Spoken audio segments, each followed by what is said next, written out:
নমস্কাৰ। আজি বিশ্ব বৰেণ্য শিল্পী সুধাকণ্ঠ ডক্টৰ ভূপেন হাজৰিকাৰ উপজা দিন। এই উপজা দিনত মই বৰ্তমান উপস্থিত আছোঁ ভোৰবন্ধাৰ ৰাস মন্দিৰত।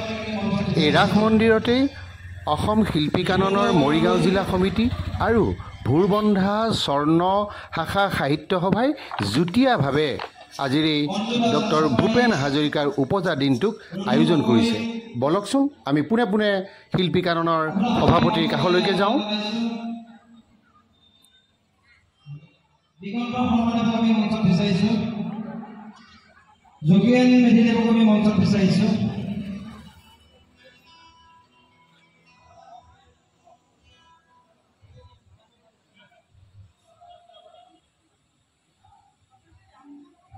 এয়া মই শিল্পী কাননৰ সভাপতি মহোদয় লগ পাইছোঁ। কওকচোন আজি অনুষ্ঠানটো কেনেদৰে আপোনালোকে আগবঢ়াই নিব, কি অনুষ্ঠান আছে অকণমান কৈ দিয়ক। আমাৰ অসম শিল্পী কানন মৰিগাঁও জিলা সমিতিয়ে ভোৰবন্ধা স্বৰ্ণ শাখা সাহিত্য সভা আৰু অসম শিল্পী কাননৰ ভোৰবন্ধা শাখাৰ যৌথ আতিথ্যত ভোৰবন্ধাত এই অনুষ্ঠানভাগ পাতিবৰ কাৰণে যোজা কৰা হৈছে। আৰু ইয়াতে আমাৰ যিসকল গাঁৱে ভূঞে সুপ্ত প্ৰতিভা আছে সেইসকলক আমি এখন মঞ্চ দিয়াৰ প্ৰয়াসেৰে আমি এই অনুষ্ঠানটো পাতি আহিছোঁ। আৰু প্ৰত্যেক বছৰেই আমি এই দিনটোত আমি এই দিৱসটো উদযাপন কৰি আহিছোঁ। সেইধৰণে আজি ভোৰবন্ধাটো আমি পাতিবৰ কাৰণে যোজা কৰা হৈছে আৰু ইয়াতেই সুপ্ত প্ৰতিভাখিনিক আমি যাতে উলিয়াই আনিব পাৰোঁ তাৰে এটা প্ৰচেছ। ঠিক আছে ভাল লাগিছে। আৰু বহুত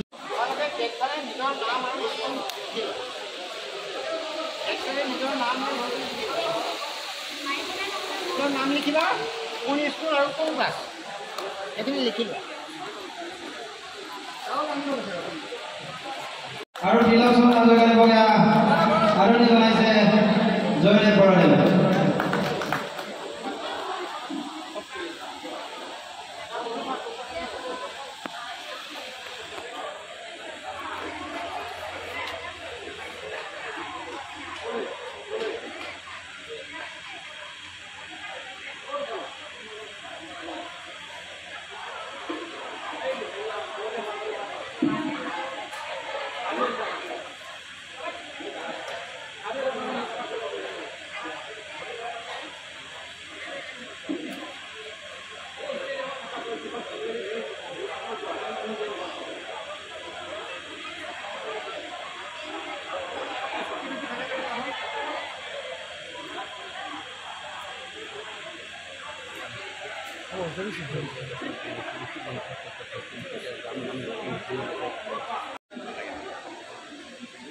চেকডাউন দিবই নহয় এতিয়া তাৰপৰা আহিছে ৰেডি হৈছে।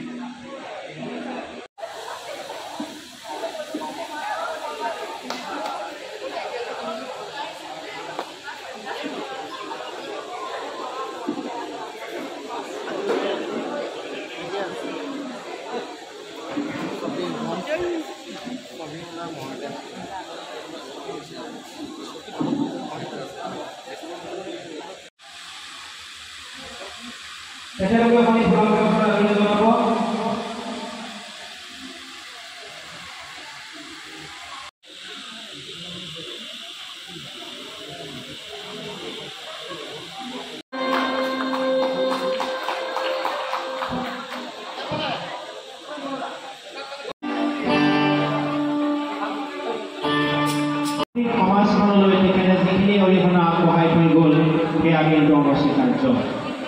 প্ৰতিটো গীতেই হওক, প্ৰতিটো কৰ্মৰাজিতেই হওক, ভূপেন হাজৰিকাদেৱৰ অপৰিসীম যি সেৱা বা অপৰিসীম তেওঁৰ যি অনুষ্ঠানৰ দায়বদ্ধতা এয়া কিন্তু আমি প্ৰতিজন অসমবাসীয়ে শলাগ ল'ব।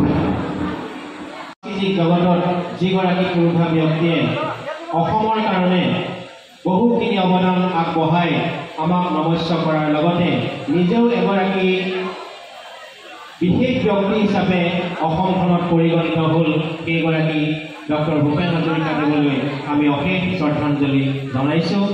আৰু তেখেতৰ যিখিনি কৰ্মৰাজি, সেই কৰ্মৰাজি নৱপ্ৰজন্ম যাতে তেখেতৰ যি আদৰ্শ সেই আদৰ্শসমূহ আমাৰ সমাজত প্ৰতিষ্ঠা কৰাৰ কাৰণে সকলোৱে যাতে এক কাৰ্যসূচীৰ মাধ্যমেৰে বা তেখেতৰ যিখিনি অৱদান সেই অৱদানসমূহ যাতে আমি সদায় জীয়াই ৰাখিব পাৰোঁ আৰু আমি যাতে তেখেতৰ সেই কৰ্মৰাজি সেৱা জনাই বা তেখেতৰ সেই কামখিনিক আমি যদি প্ৰত্যেকজন ছাত্ৰ ছাত্ৰীৰ পৰা আৰম্ভ কৰি প্ৰতিজন জ্যেষ্ঠ ব্যক্তিলৈকে যদি আমি সেয়া আদৰ্শ হিচাপে লৈ আমি আগবাঢ়িব পাৰোঁ নিশ্চয় আমি তেখেতৰ হৈ কিছু সন্মান কৰা হ'ব। গতিকে মই পুনৰবাৰ আজি এই অসম শিল্পী কাননৰ মৰিগাঁও জিলা সমিতিয়ে আয়োজন কৰা এই কাৰ্যসূচীৰ বাবে মৰিগাঁও সমিতিক ধন্যবাদ জনাইছোঁ। আমি আজি দিনৰ ভাগত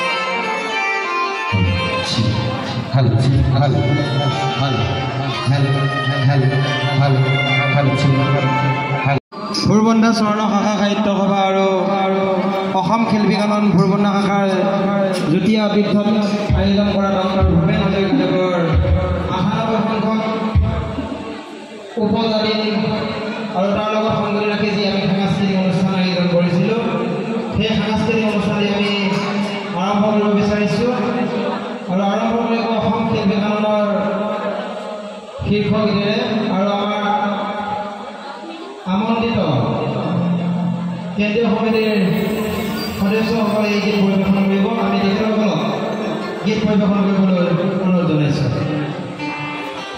সংযোজন কৰা হৈছে অসমৰ ৰাইজৰ বিভিন্ন পৰামৰ্শৰ ভিত্তিত কেইটামান নিষ্কাবক ইয়াৰ নতুনকৈ সংযোজন কৰি আজি দ্বিতীয়বাৰৰ কাৰণে ইয়াত এই গীতটি প্ৰদৰ্শন কৰা হ'ব।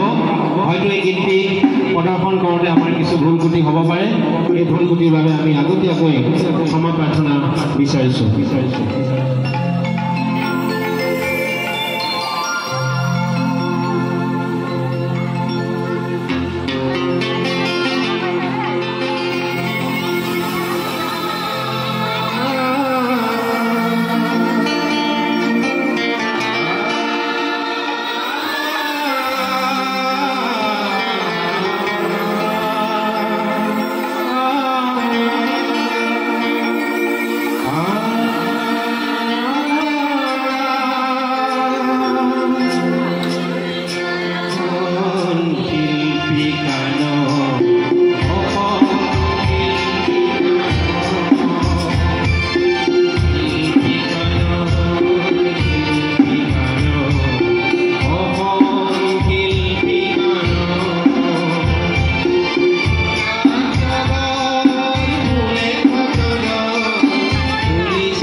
একাষাৰ ক'বলৈ অনুৰোধ জনাইছোঁ।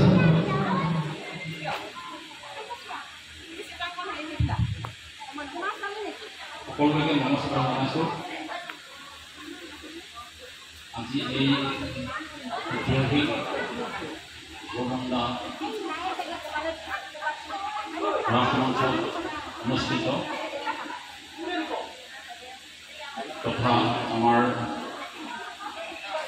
এই অঞ্চলৰ স্বৰ্ণ ভাষা সাহিত্য সভা আৰু অসম সংগীত গান মৰিগাঁও জিলাৰ সহযোগত উদাহৰণ ভূপেন হাজৰিকাৰ উপজাতিন উদযাপন সমিতিৰ সমূহ শ্ৰদ্ধেয় সদস্যসকল, উপস্থিত ভূপেন হাজৰিকা প্ৰেমী ৰাইজ তথা মৰমৰ ছাত্ৰ ছাত্ৰীসকল, আজি আমাৰ সকলোৰে শ্ৰদ্ধাৰ উদাহৰণ ভাৰতৰত্ন ভূপেন হাজৰিকাদেৱৰ উপজাতি 1926 চনৰ আজিৰ দিনটোতে তেখেতে এই ভিন্নভূমিত জন্মলাভ কৰিছিল আৰু তেখেতে আমাৰ অসমীয়া সাহিত্য সংস্কৃতি বোলছবি নাটক কাব্য সকলোখিনি সাংস্কৃতিক দিশতে যি অৱদান আগবঢ়াই গ'ল আমি অসমবাসী হিচাপে আমি সদায় তেখেতক স্মৰণ কৰিম। এইটো তেখেতৰ ৯৮সংখ্যক জন্ম দিৱস। আমাৰ যদিও ৯৮টা বছৰ পাৰ হ'ল তেখেতে জন্ম হোৱাৰ পৰা, তেখেতৰ যি কাৰ্য, তেখেতৰ যি অৱদান, এই অৱদান আমাৰ অসমীয়া জাতিক যুগে যুগে মহান কৰি যাব। আমাৰ অসমীয়া ভাষা সংস্কৃতি সাহিত্য বোলছবি মই কৈছোঁ তেখেতক কি বিষয়ত তেখেতৰ দখল নাছিলে সেইটোহে আচৰিত কথা। এই সকলোবিলাক ক্ষেত্ৰত তেখেতৰ যি অৱদান, এই অৱদান আমাৰ অসমীয়া সমাজে সদায় স্বীকাৰ কৰিব। তেখেতৰ যি মহান অৱদান, এই অৱদানৰ স্বীকৃতিস্বৰূপে অসম সাহিত্য সন্মানে গোটেই ৰাজ্যজুৰি এই দিৱস পালন কৰিব লৈছে। তেখেতে খুব গৌৰৱৰ কথা তথা এটা আমাৰ কাৰণে ভাল কথা, কাৰণ আমাৰ বৰ্তমান প্ৰজন্ম নৱপ্ৰজন্মৰ লগত ভূপেন হাজৰিকা চিনাকি কৰি দিয়াৰ প্ৰয়োজন আছে। তেখেতৰ যি সাংস্কৃতিক কাৰ্যাৱলীসমূহৰ যোগেদি আমি আমাৰ সমাজখন আগবঢ়াই লৈ যোৱাৰ কাৰণে যথেষ্ট ফল আছে। তেখেতে অকল এজন গীতিকাৰ বা সমাজ সংগঠকৰূপে কাৰ্য কৰা নাছিল, সমগ্ৰ আমাৰ সাহিত্য জগত সাংস্কৃতিক জগতখনত তেখেতৰ অৱদান আছে। এজন মানৱতাবাদী ব্যক্তি হিচাপে তথা আমাৰ গীতিকাব্য বা আমাৰ যি লোক সংস্কৃতি গৱেষক হিচাপে তেখেতক আমি সকলোৱে জানো আৰু তেখেতৰ যি মহান অৱদান আমি সকলোৱে সদায় স্মৰণ কৰি থাকিম। তেখেতৰ যি সংগীত সকলো লোকৰ মাজত জনপ্ৰিয়, অকল অসমেই নহয় সমগ্ৰ ভাৰতবৰ্ষ বা সমগ্ৰ পৃথিৱীয়ে তেখেতে জানে। তেখেতৰ যি কৰ্মৰাজিৰ যোগেদি তেখেতে আমাৰ অসমীয়া জাতিটোক এটা উচ্চ পৰ্যায়লৈ লৈ গৈছে আৰু আমি এই মহান তেখেতৰ তেখেতক এই কাৰ্যাৱলীৰ যোগেদি আমি আমাৰ নতুন প্ৰজন্মক আগবঢ়াই দিব লাগিব, নতুন প্ৰজন্মক তাৰপৰা চিনাকি কৰাই দিব লাগিব। মই তেখেতৰ গুণ গৰিমা বা যথেষ্ট সকলোৱে জানে, তেখেতৰ কি কাৰ্যাৱলী সকলোৱে অৱগত, বিশেষ ক'ব বিচৰা নাই। মাত্ৰ এনেকুৱা ধৰণৰ অনুষ্ঠানৰ যোগেদি তেখেতৰ কৰ্মৰাজি আমি সদায় স্মৰণ কৰিব লাগিব, আমাৰ নতুন প্ৰজন্মৰ আগত চিনাকি কৰি দিব লাগিব। আৰু আজি এই ঐতিহাসিক গোৰবন্ধা অঞ্চলত আমাৰ স্থানীয় সাহিত্য সভা তথা অসম সাহিত্য মৰিগাঁও জিলা কমিটিয়ে যি প্ৰচেষ্টা কৰিছে, মই আকৌ এবাৰ এই দুয়োটাসকলক মোৰ ফালৰ পৰা মই কৃতজ্ঞতা জ্ঞাপন কৰিছোঁ। ইয়াতে অনুষ্ঠানত যিসকল ব্যক্তিয়ে যোগদান কৰিছে, ইয়াতে আৰ্ট কম্পিটিশ্যনৰ অনুষ্ঠানৰ আয়োজন কৰিছে, সকলো ছাত্ৰ ছাত্ৰীক মোৰ ফালৰ পৰা মই শুভেচ্ছা জনাইছোঁ। ইয়াত এই অনুষ্ঠানত ভাগ ল'বলৈ অহা সকলো শিল্পীক মোৰ ফালৰ পৰা মই কৃতজ্ঞতা জনাইছোঁ, ধন্যবাদ জ্ঞাপন কৰিছোঁ। আৰু এই প্ৰচেষ্টা অসম সাহিত্য কাননৰ এই প্ৰচেষ্টা অটুট থাকক, ভৱিষ্যতলৈও এনেকুৱা ধৰণৰ অনুষ্ঠানৰ যোগেদি আমাৰ বিভিন্ন যি সাংস্কৃতিক অনুষ্ঠানবিলাক বা সাংস্কৃতিক ব্যক্তি আছে তেখেতসকলৰ গুণ গৰিমা প্ৰচাৰ কৰক, তাকে কামনা কৰিছোঁ। শেষত আজি এই অনুষ্ঠানত মোক ইয়াতে আপোনালোকৰ লগত কৰিব কৰাৰ সুবিধা দিয়াৰ কাৰণে মই মোৰ ফালৰ পৰা কৃতজ্ঞতা জ্ঞাপন কৰি মোৰ চমু বক্তব্য ইয়াতে সামৰিছোঁ। ধন্যবাদ। উদ্যোক্তাসকলৰ তৰফৰ পৰা আদৰণি জনাব জুলন মহন্তদেৱে। মই তেখেতক অনুৰোধ ৰাখিলোঁ এই গ্ৰন্থখনি প্ৰণেতা আৰু আজি এনে এটা মহান দিনত এনে এখন গ্ৰন্থ উন্মোচন কৰিবলৈ আগবাঢ়িছে মৰিগাঁও জিলাৰ সন্মানীয় আৰক্ষী অধীক্ষক হেমন্ত কুমাৰ দাস ডাঙৰীয়া। আমি তেখেতক অনুৰোধ জনাইছোঁ।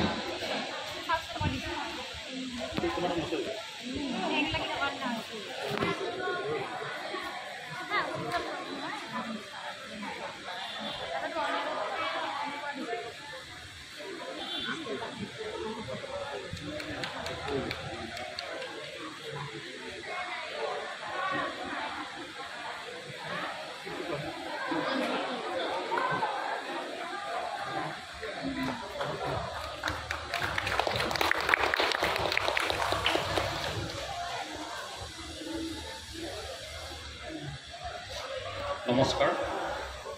আজি এই পবিত্ৰ অনুষ্ঠানত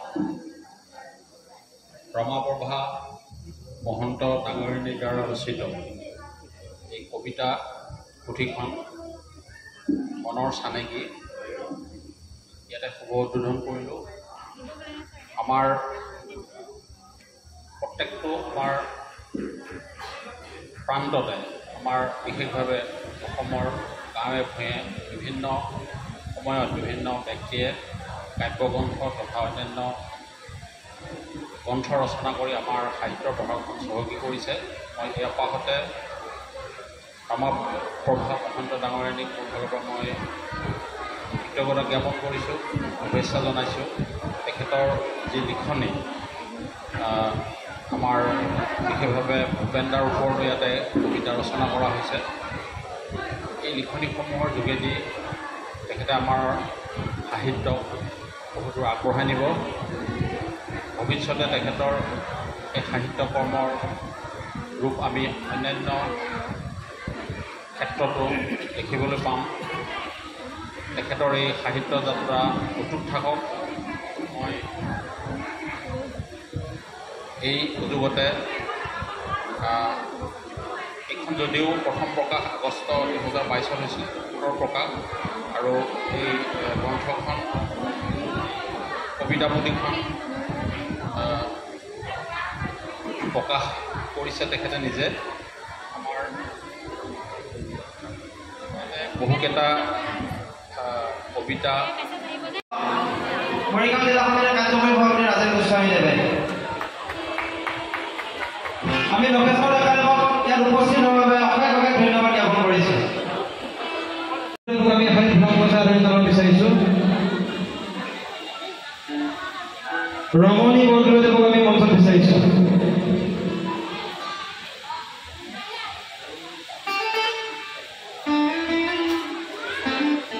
জোৰমণি শইকীয়াদেৱক আমি মঞ্চত বিচাৰিছোঁ। যোগেশ্বৰ শইকীয়াদেৱক এখনি ফোনত অৱস্থা আদৰণি জনাব। দিগন্ত শৰ্মা ছাৰ তেখেতকো এখনি ফোনত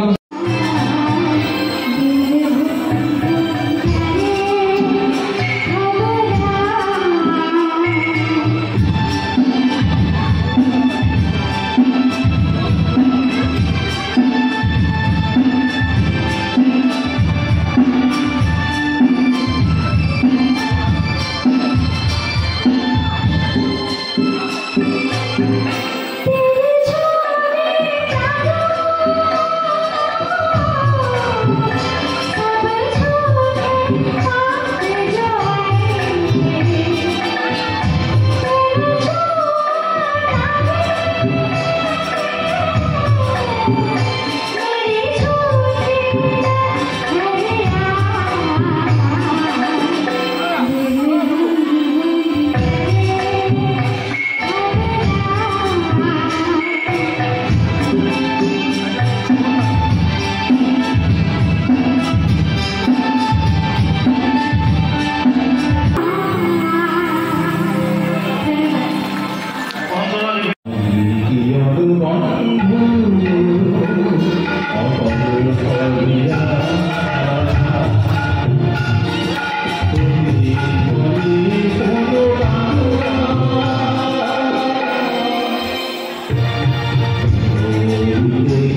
Oh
সৌভাগ্য আজি ভোৰবন্ধাত ক'বলৈ পাম।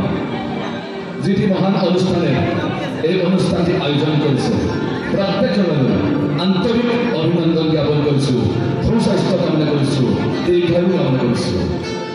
নাটকখনৰ নাম হৈছে ভুল নবুজিবা ভূপেন ডেকা। ভূপেন দা বুলি এটা ল'ৰা, ভূপেন দাই বহুত ভাল পায়। ভূপেন দাই টেলিফোন কৰি থাকে, ভূপেন দাই ৰিচিভ নকৰে। কেঞ্চাৰ বেমাৰ, পেৰসীও এৰি থৈ গুচি গ'ল। কান্দি কান্দি ভূপেন দাই কৈছে নাটকৰ ডাইলগৰ জৰিয়তে, তাকেই সংলাপৰ মাধ্যমেৰে কম। অনুচালিত ভুলবান্তি হ'লে ক্ষমা কৰিব। নাটকৰ সংলাপ আৰম্ভ কৰিছোঁ। মোবাইলত তেওঁ কথা কৈছিল।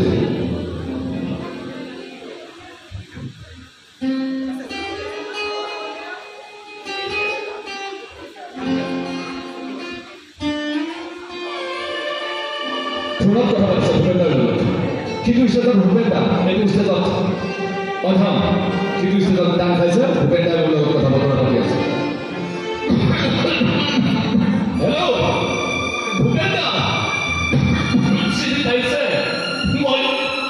মই তন্ময়, আপোনাৰ গানৰ ভক্ত তন্ময় কৈছোঁ ভূপেন দা। আপোনাৰ গানৰ জৰিয়তে মই ইমান দিন জীয়াই আছোঁ ভূপেন দা। আপোনাক মোৰ বহু কথা ক'ব লগা আছে ভূপেন দা। বহু দুখৰ কথা, বহু যন্ত্ৰণাৰ কথা, বহু বিষাদৰ কথা, জীৱনটোত পোৱাৰ কথা, জীৱনটোত নোপোৱাৰ কথা, জীৱনটোত পায়ো হেৰুৱাৰ কথা ভূপেন দা। কিন্তু একো কোৱাৰ সময় নহ'ল ভূপেন দা। ভূপেন দা, তাৰ কাৰণে আপুনি মোক ভুল নুবুজিব দেই ভূপেন দা, ভুল নুবুজিব। ভূপেন দা, মই কি ভাবিছিলোঁ জানে? মই যে ভাল পোৱা সেই মনাৰ লগত মোৰ বিয়া হ'ব। মই দৰাৰ সাজ পিন্ধিম, মনে কইনাৰ সাজ পিন্ধিব আৰু লাজুকৈ সমাজৰ আগলৈ লৈ আহিব আৰু মনা আৰু মোক লৈ সমাজৰে আয়তীসকলে জোৰা নাম গাব আৰু মনা মোক উলিয়াই দিয়াৰ সময়ত মনাৰ ভায়েক, মনাৰ দেউতাক, মনাৰ মাক আটাইবোৰে চিঞৰি চিঞৰি কান্দিব ভূপেন দা, চিঞৰি চিঞৰি কান্দিব।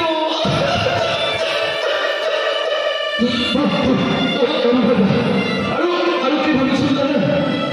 মজা আৰু মোৰ যুগ্ম জীৱনৰ সাক্ষী হিচাপে দেৱকী পঢ়িব, সি ডাঙৰ হ'ব, সি LP স্কুলত পঢ়িব, সি হাই স্কুলত পঢ়িব, সি হায়াৰ ছেকেণ্ডেৰীত পঢ়িব, সি কলেজত পঢ়িব, সি ইউনিভাৰ্চিটিত পঢ়িব। ভূপেন দা, সি ডাঙৰ চাকৰি কৰিব। কিন্তু একোৱেই বাস্তৱত ৰূপায়িত নহ'ল ভূপেন দা। দুৰাৰোগ্য কেঞ্চাৰ বেমাৰটোৱে মোৰ এই লিভাৰটোক কুটি শেষ কৰি পেলালে ভূপেন দা। ভূপেন দা, চোৱা গামোচা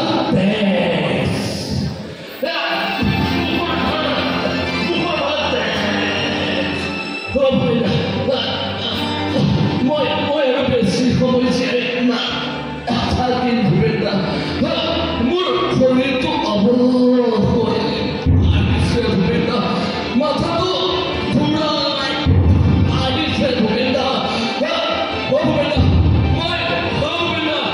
মই কথা দিছোঁ, আপোনাৰ সেই ভাল পোৱা এটা জনপ্ৰিয় গীত হৈ মই আকৌ জন্ম হ'ম।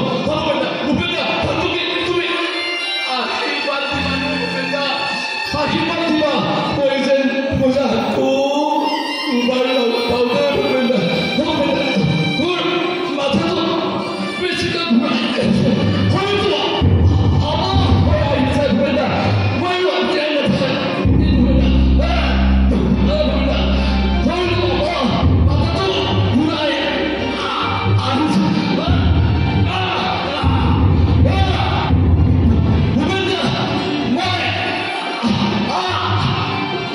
আমি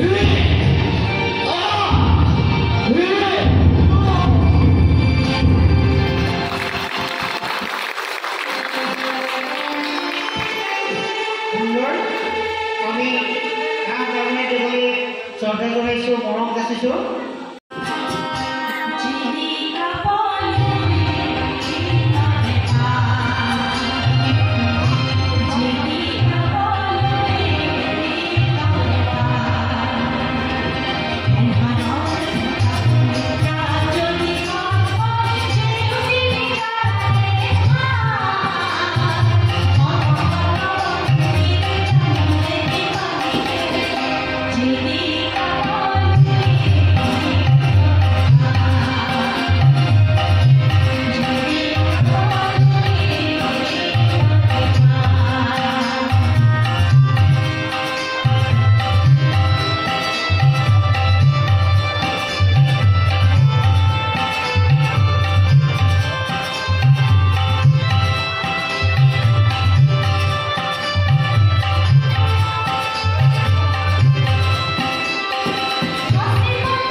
Piano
সংজ্ঞাবিহীন মোৰ সংজ্ঞা কোন মোৰ সংজ্ঞানো কি সংজ্ঞাবিহীন সংজ্ঞা ৰংঘৰ বাকৰি ইটা চবৰা ভাঙি চাওঁ ককা দেউতাৰ হাৰো নাই কোনখনীয়া দৌৰটো নাই গদাধৰৰ বালুও নাই কোনে ক'ব মই তোমাৰ ভাস্কৰ বৰ্মা শংকৰদেৱ মাধৱদেৱ সূৰ্য কুমাৰ ভূঞাও নাই চিনিব নোৱাৰা হ'ল সেই প্ৰতি 1826 বুকু হম হম মই কোন পচন্দ ধুমুহা প্ৰবল জাতীয় চিন্তাত ভৰিয়ে মোহাৰি মই বিচাৰি আছোঁ কেতিয়াবা বুকু ধমনি খাইছোঁ ৰক্তপাত হৈছোঁ ৰংঘৰত থকা খাইছোঁ তথাপি মই জানিব খুজিছোঁ মই কোন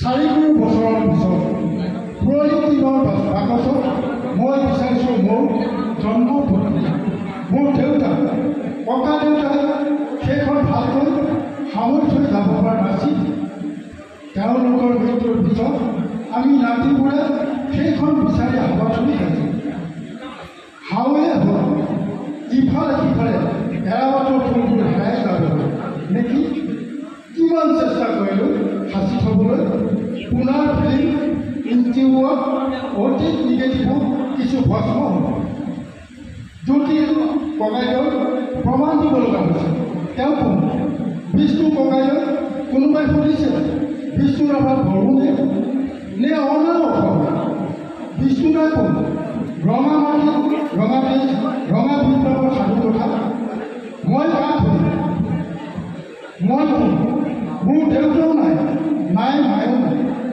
কোনে ক'ব মই কোন মোৰ সংজ্ঞা কি সংজ্ঞাবিহীন মোৰ সংজ্ঞা নমস্কাৰ বিষয়ববীয়া আছে মই তেখেতসকলৰ ওচৰলৈ এয়া মানে শিল্পী কাননৰ ভোৰবন্ধাৰ সভাপতি কেনেকুৱা অনুভৱ আজি এই অনুষ্ঠানটো লৈ সঁচাকৈ আজি আমি গৌৰৱ অনুভৱ কৰিছোঁ অসম শিল্পী কানন মৰিগাঁও জিলাৰ উদ্যোগত ভোৰবন্ধা স্বৰ্ণ শাখা সাহিত্য সভাৰ আৰু ভোৰবন্ধা আঞ্চলিক শিল্পী কাননৰ আতিথ্যত আজি এই 98 সংখ্যক বিশ্ববৰেণ্য শিল্পী ডক্টৰ ভূপেন হাজৰিকাদেৱৰ আজি উপজা দিন উদযাপন কৰা হৈছে ইয়াতেই বৃহত্তৰ ভোৰবন্ধা অঞ্চলৰ শিল্পীসকলে সহযোগ কৰিছে সঁচাকৈ ইয়াত এই শিল্পী কাননৰ জৰিয়তেই আজি এই অনুষ্ঠানটোত অঞ্চলৰ বহু প্ৰতিভাৱান শিল্পীয়ে নিজৰ প্ৰতিভা প্ৰকাশ কৰাৰ যি সুযোগ পালে ইয়াত সঁচাকৈ আমি আনন্দিত হৈছোঁ গতিকে আমি সঁচাকৈ গৌৰৱ অনুভৱ কৰিছোঁ ঠিক আছে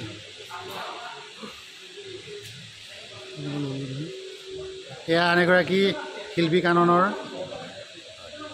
বিষয়ববীয়া লগ পাইছোঁ প্ৰথমতে পৰিচয়টো দিয়ক আপোনাৰ হয় মই ৰাজেন গোস্বামী হয় আপুনি কি বিষয় বাবদ আছে মই মৰিগাঁও জিলা শিল্পী কাননৰ মই কাৰ্যকৰী সভাপতি দায়িত্বত আছোঁ হয় তাৰোপৰি আৰু এটা কথা কৈ ভাল লাগিব এখেত জিলাৰ শিক্ষা বিষয়াও আছিলে এতিয়াও মিছনৰ জিলা আঁচনিৰ বিষয় আছিলোঁ হয় হয় আজি ছমাহ আগত মই অৱসৰ গ্ৰহণ কৰিছোঁ ঠিক আছে বাৰু একো নাই আজি অনুষ্ঠানত হেৰি 98 সংখ্যক ডক্টৰ সুধাকান্ত ভূপেন হাজৰিকাৰ উপজা দিন অকণমান কওকচোন এই বিষয়ে মই আপোনাক প্ৰথমে ধন্যবাদ জনাইছোঁ আচলতে আমি গৌৰৱ অনুভৱ কৰিছোঁ সৰু অসম শিল্পী কাননৰ জৰিয়তে মৰিগাঁও শিল্পী কাননৰ জিলা সমিতি তথা ভোৰবন্ধা আঞ্চলিক সমিতি তথা মৰিগাঁও ভোৰবন্ধা স্বৰ্ণ শাখা সাহিত্য সভাৰ যৌথ প্ৰচেষ্টাত আজি আমি দিনজোৰা কাৰ্যসূচীৰে এই 98 সংখ্যক এই বিশ্ববৰেণ্য ব্যক্তিজনৰ জন্ম জয়ন্তী হিচাপে আমি পালন কৰিছোঁ আজি দিনটোৰ কাৰ্যসূচী ৰাতিপুৱা 10 বজাত পতাকা উত্তোলনৰ পৰা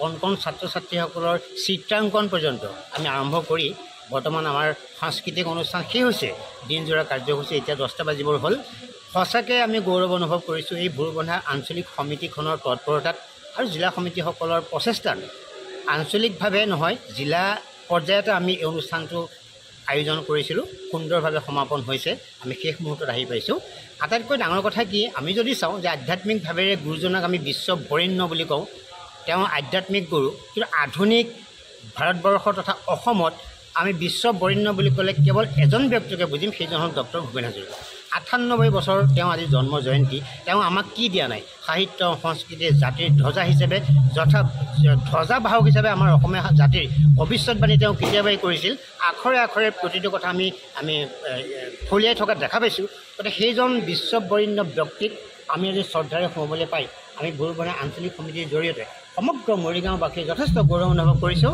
আৰু এই অঞ্চলৰ কণ ছাত্ৰ ছাত্ৰীসকলৰ যিমানখিনি পাৰদৰ্শিতা আছিলে ইতিমধ্যে গোটেইখিনি ইয়াতে পাৰদৰ্শিতা প্ৰদৰ্শন কৰিছে সেই মুহূৰ্তত আমি বিষয়ববীয়াসকল আছোঁ আৰু আমি আশা কৰিম আজি অনুষ্ঠানটোৰ জৰিয়তে কেৱল গুৰুবনাৰে নহয় মৰিগাঁও জিলাখনে যথেষ্ট উৎসাহিত হ'ব আৰু ভৱিষ্যত প্ৰজন্মই ইয়াৰ পৰা অন্ততঃ এই ৯৮ বছৰীয়া জন্ম জয়ন্তীৰ জৰিয়তে সুধাকণ্ঠদেৱক এদিন হ'লেও মনত পেলাব আৰু চৰ্চা কৰিব দেই ঠিক আছে ধন্যবাদ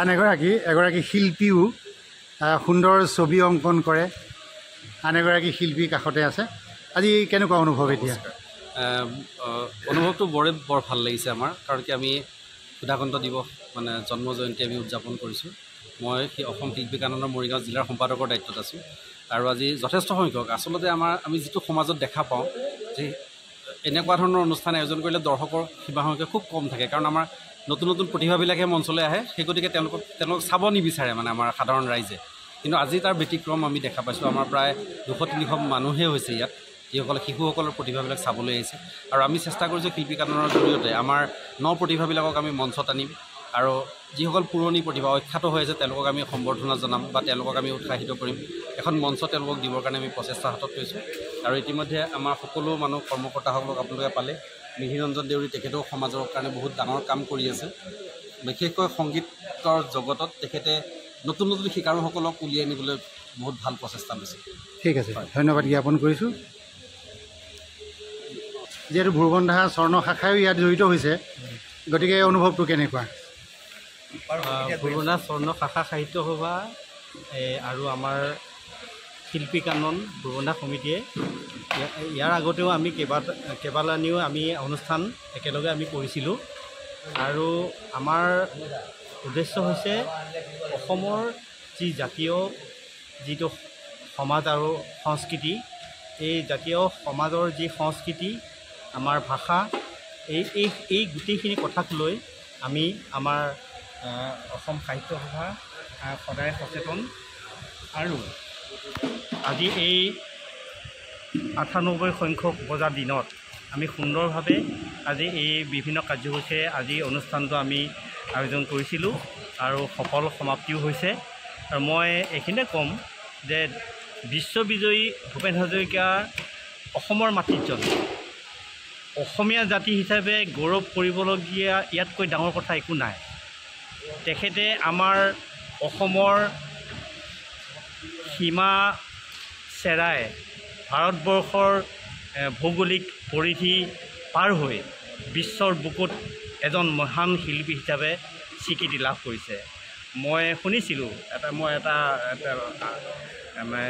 আমেৰিকাৰ জাৰ্নেলত এটা সাক্ষাৎ মই পাইছিলোঁ যে শতিকাৰ শ্ৰেষ্ঠ গীত হিচাপে মানুহে মানুহৰ বাবে এই গীতটোৱে স্বীকৃতি লাভ কৰিছিলে আৰু তেখেতৰ যিটো চিন্তা যিটো বিশালতা সম্পূৰ্ণ মানৱ দৰদী আৰু তেখেতৰ যিটো গীতৰ যিবিলাক বিষয়বস্তু এইটো গোটেই পৃথিৱী জুৰি ইমান বিশাল গতিকে মই ভাবোঁ যে তেখেতৰ যিটো কৰ্মৰাজি তেখেতৰ যি প্ৰতিভা আমাৰ যিসকল অগ্ৰজ আমাৰ যিসকল আমাৰ নতুন যুৱক যুৱতীয়ে তেখেতসকলে নিশ্চয় অনুকৰণ কৰিব আৰু অনুকৰণ কৰি আমাৰ জাতিটোক আমাৰ অসমৰ কলা সংস্কৃতিক আগুৱাই লৈ যাব যিহেতু বাটপটীয়া আমাৰ তেখেতসকল আছেই তেখেতসকলৰ বাটে বাটে আমাৰ যুৱ প্ৰজন্ম নিশ্চয় আগুৱাই যাব ঠিক আছে ভাল লাগিল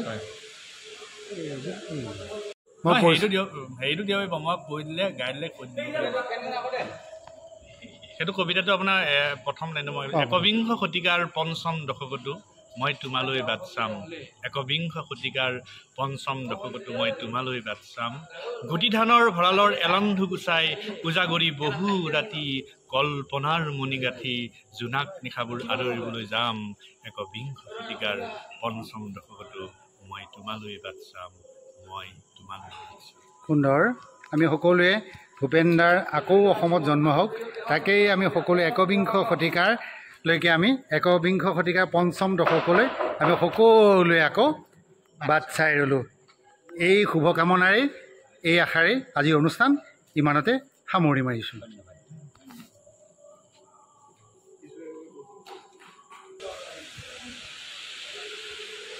গোটেইকেইজনে এবাৰ মানুহে মানুহৰ বাবে অকণমান গুণগুলাই দিলে ভাল লাগিব।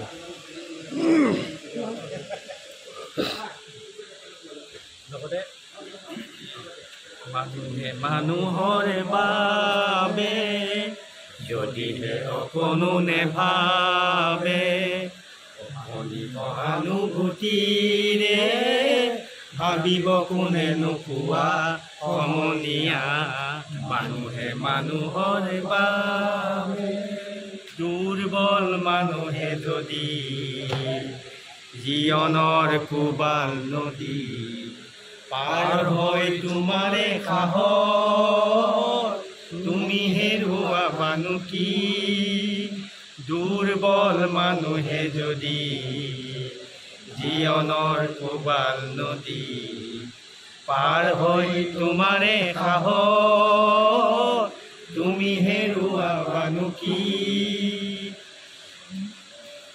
ধন্যবাদ জ্ঞাপন কৰিছোঁ।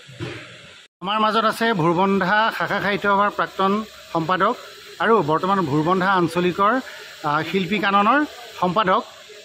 তেখেতৰ পৰা মই ইতিমধ্যে শিল্পী কাননৰ বিষয়ে সাহিত্য সভাৰ বিষয়ে কেইবাজনেও ক'লে মোৰ এটা কথা জানিব মন গৈছে যে আচলতে আজি য'ত অনুষ্ঠানটো হৈছে সেই ঠাইখন হৈছে ভোৰবন্ধা। গতিকে ভোৰবন্ধা কেনেকৈ হ'ল সেই বিষয়টো মোৰ জানিব মন গৈছে। গাঁওখনৰ নামটো বা অঞ্চলটোৰ নাম ভোৰবন্ধা কেনেকৈ হ'ল অকণমান কৈ দিলে ভাল লাগিব। ভোৰবন্ধা নামৰ লগত জনশ্ৰুতি বহুত আছে। তাৰ ভিতৰত মূলতঃ শংকৰদেৱ গুৰুজনাই ধৰ্ম প্ৰচাৰৰ হেতু বিভিন্ন ঠাইত ঘূৰি ফুৰিছিল। তাৰ উজনিৰ পৰা নামনিলৈ আহোঁতে নাৱেৰে আহিছিলে, ভোৰেৰে সোণাই নদীৰে আহিছিলে, ব্ৰহ্মপুত্ৰৰে আহি সোণাই নদীত পৰিলে আৰু সোণাই নদী আহি আহি আমাৰ এই ঠাইখিনিতেই ভোৰ বান্ধিছিল। ভোৰ বান্ধি কিছু সময় জিৰণি লৈছিল আৰু চানেকি স্বৰূপে আজিও আমাৰ ভোৰবন্ধাৰ ট্ৰাইবেল চুবুৰী নামঘৰত এটি শিলাখণ্ড আছে য'ত গুৰুজনাই ভোৰ বান্ধিছিল বুলি কয় আৰু জনশ্ৰুতি আছে। সেই ভোৰ বন্ধাৰ বাবেই আমাৰ ঠাইটুকুৰাক ভোৰবন্ধা বুলি জনাজাত।